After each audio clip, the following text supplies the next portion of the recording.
विधानसभा चल रहे हैं 2 प्रदेशों में। अभी अचानक बुलाया जा रहा है, बड़ी जल्दबाजी की जा रही है। किसी को मालूम नहीं था एक दिन पहले तक कि क्या आने वाला है, मसौदे में क्या होगा। मसौदा सार्वजनिक करते हैं सिर्फ एक दिन पहले, ताकि हमें समय भी नहीं मिलता। तो हम सब सोच रहे थे कि ये सब क्या हो रहा है और क्यों हो रहा है। मेरे ख्याल से पूरी साजिश जो रची गई षड्यंत्र की तरह, कि किसी न किसी तरह से हमें सत्ता में रहना है। अगर अभी नहीं किया जाएगा तो 2029 तक जो ये करना चाह रहे हैं परसिमन, 2011 के जनगणना के आधार पर, वो नहीं खत्म हो पाएगा। तो ये सब करने के लिए एक तरह से प्लान बनाने के लिए कि परमानेंटली हम सत्ता में कैसे रह सकते हैं और कैसे करें। महिलाओं का इस्तेमाल करके महिलाओं के नाम पर हम आरक्षण लें। अगर ये लोग सहमत हो हम ये कर लेंगे। दूसरी तरफ से हमें सारी स्वतंत्रता मिल जाएगी कि काट-पीट भी करिए सीटों में, किसी तरह से भी आप परसिमन करा दीजिए। 2011 के जनगणना के आधार पर होगा तो जाति जनगणना का भी कोई उनको रिकॉग्निशन नहीं लेना पड़ेगा। तो ये साफ है कि उन्होंने सोचा चलो पारित हो जाएगा तो जीत, पारित नहीं होगा तो हम हर नेता के सामने बाकी पार्टियों को महिला विरोधी कहकर महिलाओं के मसीहा बन जाएंगे। तो आप महिला हैं, हम जानती हैं कि महिलाओं का मसीहा बनना इतना आसान नहीं है, करके दिखाना पड़ता है। एक इतिहास है, कांग्रेस पार्टी का एक इतिहास है, विपक्षी दलों का एक इतिहास है, भाजपा का इतिहास है महिलाओं के संदर्भ में, और वो इतिहास बहुत स्पष्ट है। आपके खड़े होने से सदन में उसका विपरीत कहने से कोई फर्क नहीं पड़ता। महिलाएं देख रही हैं, उन्नाव को देखा, हाथरस को देखा, ओलंपिक की खिलाड़ियों को देखा, यहीं दिल्ली में सड़क पर बैठी थी, किसने पूछा उनको? मणिपुर में महिलाओं को देखा, किसने पूछा? और आज आप संसद में खड़े होकर कह रहे हैं हम मसीहा बनना चाहते हैं महिलाओं के। तो ये है कि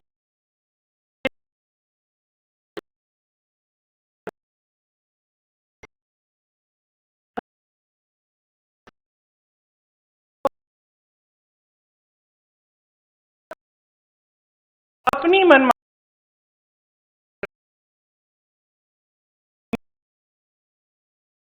पक्ष उनका साथ दे। और मैं बहुत खुश हूं कि आप सबने, देश ने देखा कि जब विपक्ष एकजुट हो जाता है तो किस तरह से इनको हराया जाता है। किसी ने मुझे पूछा आते हुए कि ब्लैक डे है, आप ये सरकार कह रहे हैं कि ब्लैक डे है। ब्लैक डे इनके लिए इसलिए है क्योंकि पहली बार इनको धक्का लगा जो लगना चाहिए था। आज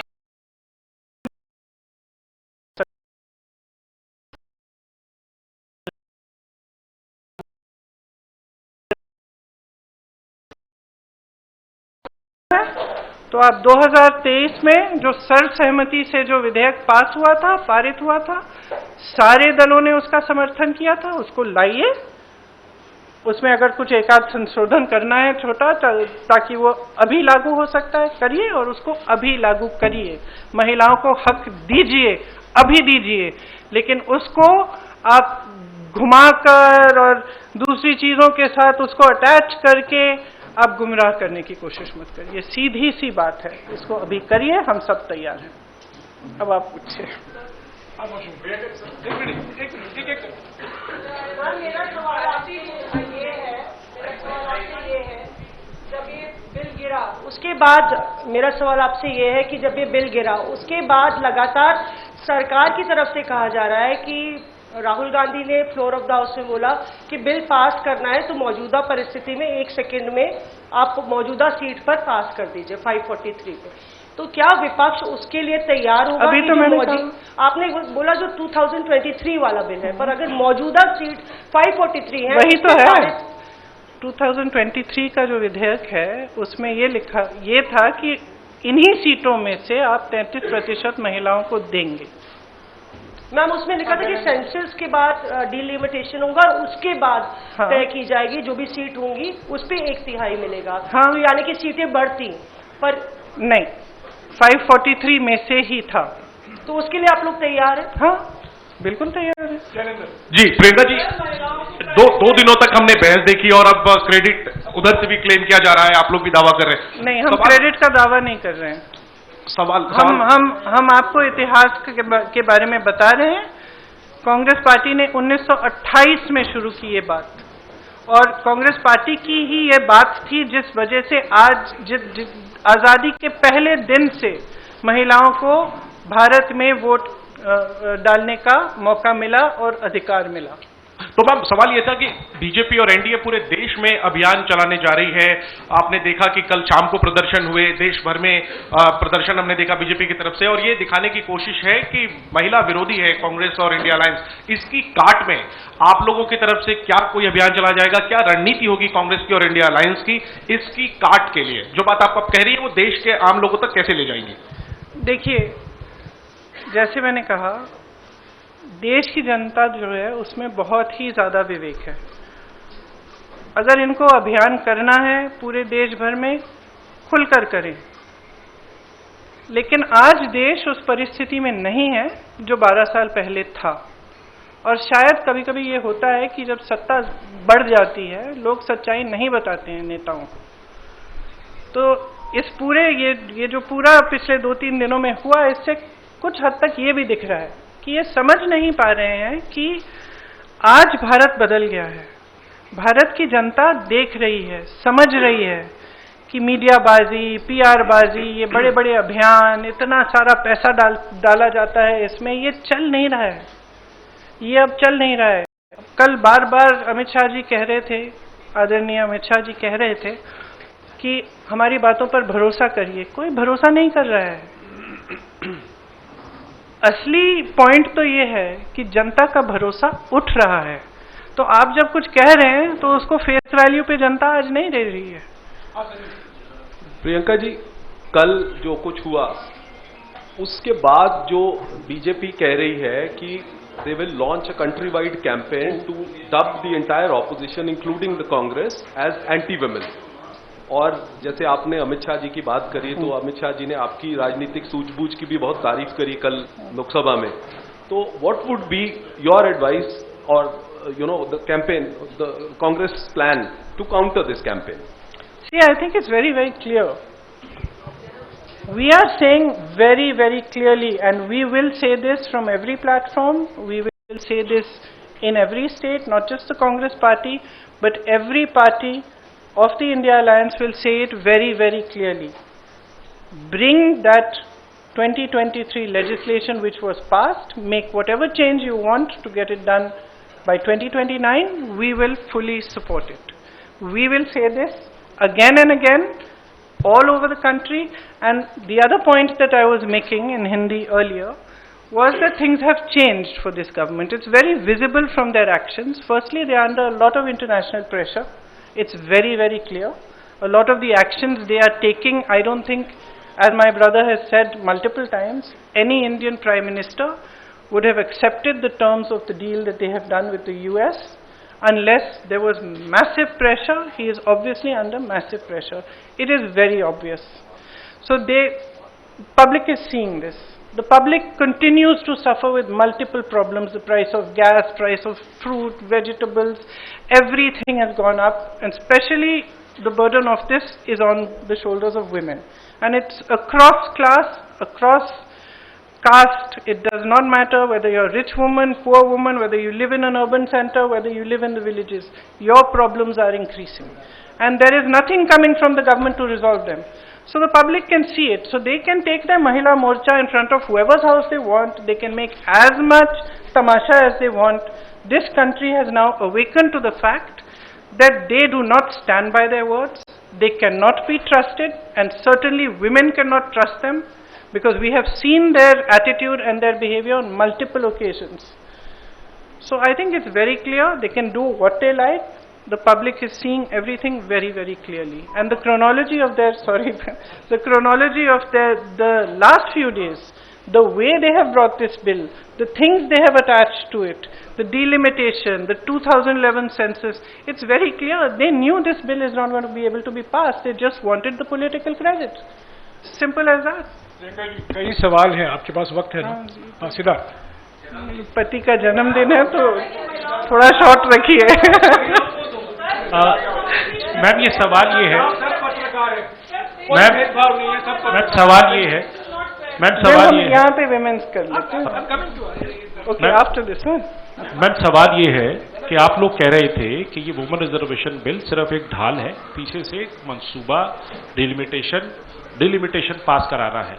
अभी भी डिलिमिटेशन बिल के लिए कल जब जो मंत्री किरण रिजिजू है उन्होंने कहा कि बाकी दो बिल अब मैटर नहीं करता है, इसको हम बाद में पुटअप करेंगे। डिलिमिटेशन की मैं बात कर रहा हूँ, उस पर आप लोग कैसे आगे इसको चीज रखेंगे? हमारा स्टैंड बहुत क्लियर है, पूरे अलायंस ने अपना स्टैंड बहुत बहुत क्लियर किया है और इस वोट से और भी स्पष्ट हुआ है कि हमारी मानसिकता में, हम मतलब मानसिकता नहीं, हमारी समझ में ये जो बिल लाया गया और ये जो 3 दिनों की चर्चा चली, ये महिला आरक्षण की नहीं थी, ये परसीमन पर ही थी। और इस पर हमने सब ने अपने विचार बहुत स्पष्टता से व्यक्त कर लिए हैं। अरे यू सेड तो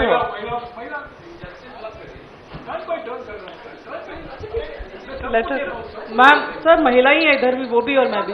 मैम आपने 543 सीटों की आपने कहा कि 543 मौजूदा सीटों पर सरकार दे दे, तो ओबीसी का उसमें प्रावधान नहीं है, एससी एसटी का तो है, तो क्या उसके लिए भी अगर आप नहीं, उसमें उचित प्रावधान बनाया जा सकता है, क्यों नहीं बनाया जा सकता? और दूसरा मैम सरकार के नैरेटिव को काउंटर करने के लिए, क्योंकि सरकार कह रही है कि हम सड़क पर जाएंगे, संसद से सड़क तक की लड़ाई लड़ेंगे, तो क्या कांग्रेस का भी कोई ऐसा थॉट प्रोसेस है कि हम भी सड़क पर जाएं, और अगर जाएंगे तो क्या कोई रूपरेखा? इन्होंने ये पूरा प्लान पहले से बनाया था, शायद ये भी इस प्लान का हिस्सा था।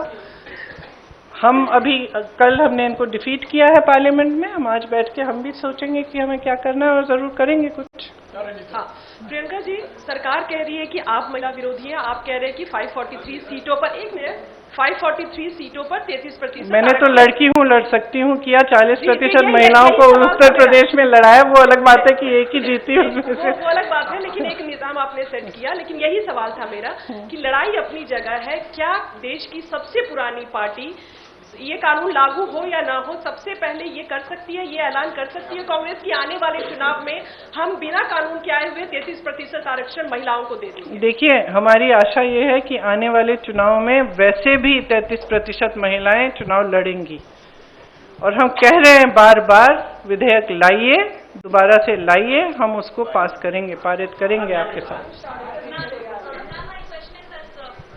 Today the opposition is planning to write a letter to Prime Minister Narendra Modi for the implementation of this bill. But are you also going to mention about the OBC quota, because already for SC/ST there is a provision which has been passed. Obviously. And for Muslim reservation also it was being demanded by the Samajwadi Party. Are you also going to support that in this particular letter? Look, the OBC quota, I think almost every speaker from the opposition has referred to it. We are all saying that if there are women's reservations, just like there will be 1/3 reservations in the ST and the SC, there has to be a OBC reservation which is commensurate to the number. That's it. We are saying it again and again. Priyanka ji पूछ रहे हैं, कुछ पूछ रहे हैं। प्रियंका जी, मेरा नाम, एक मिनट, इन्होंने शुरू कर लिया था।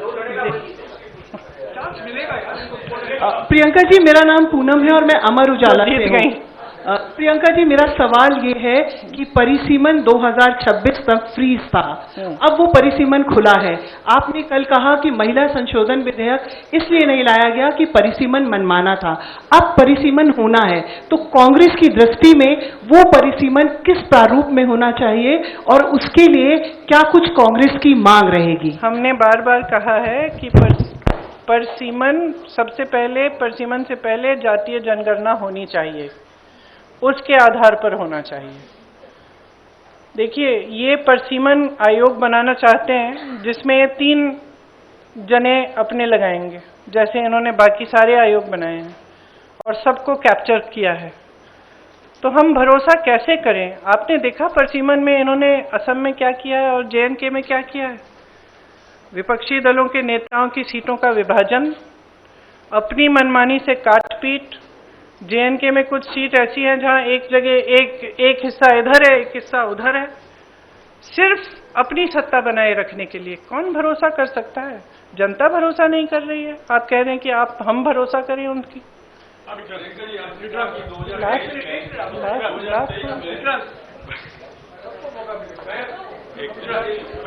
प्रियंका जी, जिस तरीके से 1971 में इंदिरा गांधी जी ने सोचा था कि दक्षिण भारत उत्तर भारत में डिवाइड ना हो, इसलिए सीटें उन्होंने उतनी ही रखी।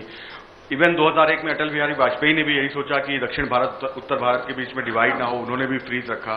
तो क्या आप सरकार से डिमांड करेंगे कि सीटें वो 543 ही रखे, आगे ना बढ़ाए, जैसा कि इंदिरा जी ने और अटल जी ने कहा? देखिए, जैसे इंदिरा जी और अटल जी ने कहा और किया, उस पे फ्रीज की वजह थी। हम ये सिंपल बात कह रहे हैं कि ये जो आप प्रोपोर्शन को बदलना चाहते हैं, ये जो आप कुछ प्रदेशों को का वजन बढ़ाना चाहते हैं, जो छोटे प्रदेश हैं, जो साउथ के प्रदेश हैं, ये कहें कुछ भी, हम इनकी बातों पर भरोसा किया कि छोटे प्रदेशों को, दक्षिण के प्रदेशों को का वजन इन्होंने कम किया तो देश में बहुत ज्यादा संकट पैदा करेंगे। तो इससे हम सहमत नहीं हो सकते। तो हम बिल्कुल इस पक्ष में हैं कि जैसा है वैसा ही रहना चाहिए, प्रोपोर्शन के तौर पर।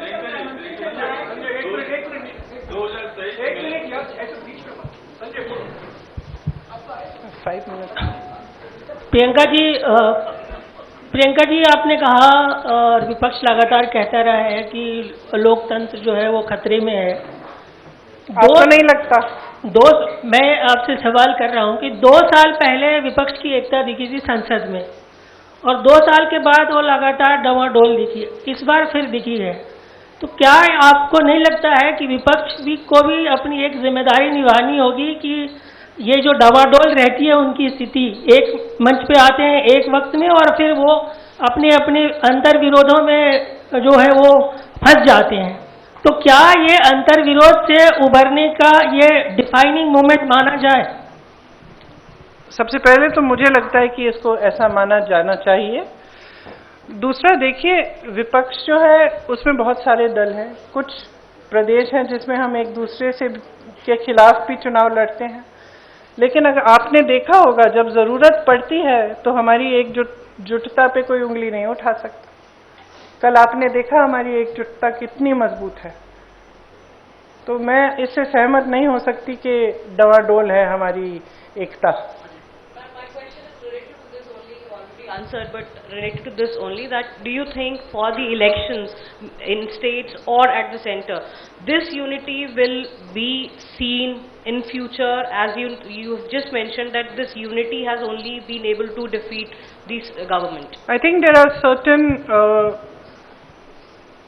factors which are coming together at this point in India's history. As I said, one is the international pressure on the government, which is very visible by the actions they are taking, which are not necessarily in the interest of the nation. In fact, many of them are not. There is more stress on people. Prices are rising. Other factors are coming into play. Prices are rising immensely. Difficulties are becoming greater. And I think that at this time, the opposition has shown its unity.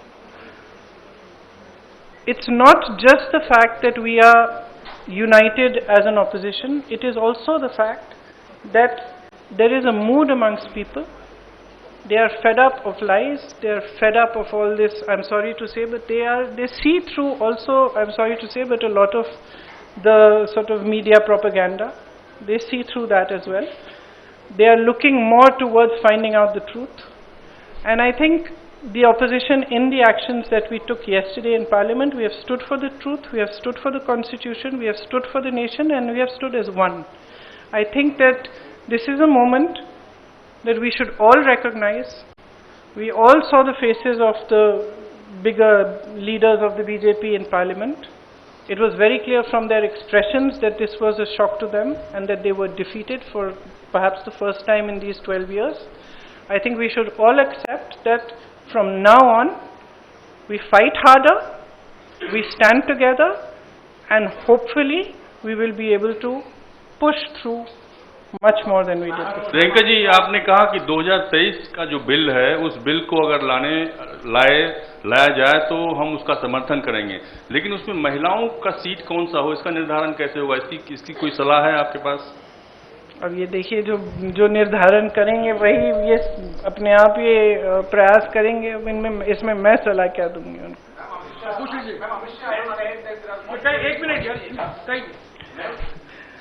एक minute ma'am, Amit Shah कह रहे हैं कि आप तो भरोसा कीजिए, मोदी जी कह रहे हैं कि मैं ओबीसी और अपने गरीब वर्ग से आता हूं, जब हकीकत है कि देश की आबादी आज भी एससी एसटी ओबीसी बहुत ज्यादा है। ये कह रहे हैं कि ब्लैक डे है। मैं कह रहा हूं, क्या उन महिलाओं के साथ ये धोखा नहीं था जिन महिलाओं को एससी एसटी ओबीसी का रिजर्वेशन नहीं मिलता? क्यों कास्ट सेंसस से बच रहे हैं? वही तो मैं कह रही हूँ, पिछले आधे घंटे से धोखा ही था। Okay, last. Ma'am, Amit Shah has said that there are 120 constituencies. 1 and 2. Amit Shah has said there are 120 constituencies that have population of over 25 lakhs. He in fact listed Malkangiri also, that has 48 lakhs people. You may have some reservations about demilitation, but do you not believe that it's the need of the hour? Actually, no. Actually, I don't. I believe that that's the way it's being sold. And delimitation of seats of 20, 30, 40 has been done before. But a complete overhaul of parliament, and that too in the hands of people who tend to have disregard for institutions, who tend to weaken every institution, including the election commission. How can you expect us to support this? It's not possible for anybody who loves democracy, who loves this country, to support such a thing. Ma'am, Neeraj के बाद Now he's asking. के बाद He's already started. आप बोलिए। आपने खुद suggest किया अभी कि ये परिसीमन था, दरअसल ये महिला आरक्षण के लिए नहीं था। तो ऐसे में अब ये प्रश्न हो जाता है कि सीटों की संख्या को शायद 543 पे लड़ना नहीं चाहते, 850 पे लड़ना चाहते हैं। तो आपको क्या ये लगता है कि they feel jittery about fighting on 543 since आप लोगों ने अचीव कर लिया था 235, विच इज लाइक इंडिया के पास 235 और उनके पास 240? No, I don't think they're jittery about fighting 543. I think firstly the men are trying to reserve their own seats, right? So that their 5 out of 543, their seats don't go to women. Ma'am, Possible, yes. After all, we are living in a patriarchy. Ma'am, So firstly, there's that issue.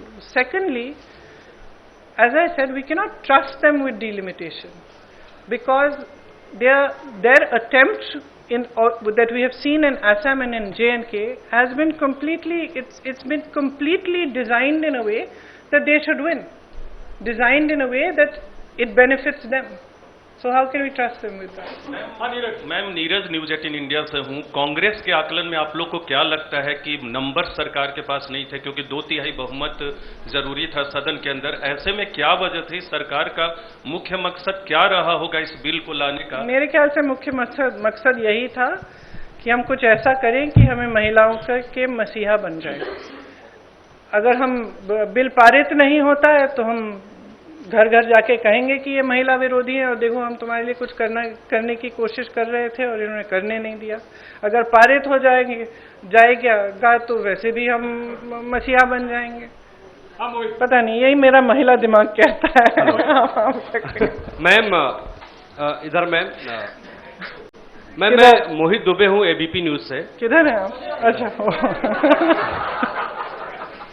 Ma'am, मेरा सवाल ये है कि आप लोगों ने कहा कि हम महिला आरक्षण के विरोध में नहीं हैं, परिसीमन के विरोध में, लेकिन वही दूसरी ओर भारतीय जनता पार्टी और एनडीए के लोगों ने कहा कि नहीं, महिला विरोधी आप लोग हैं, महिला आरक्षण के विरोधी हैं।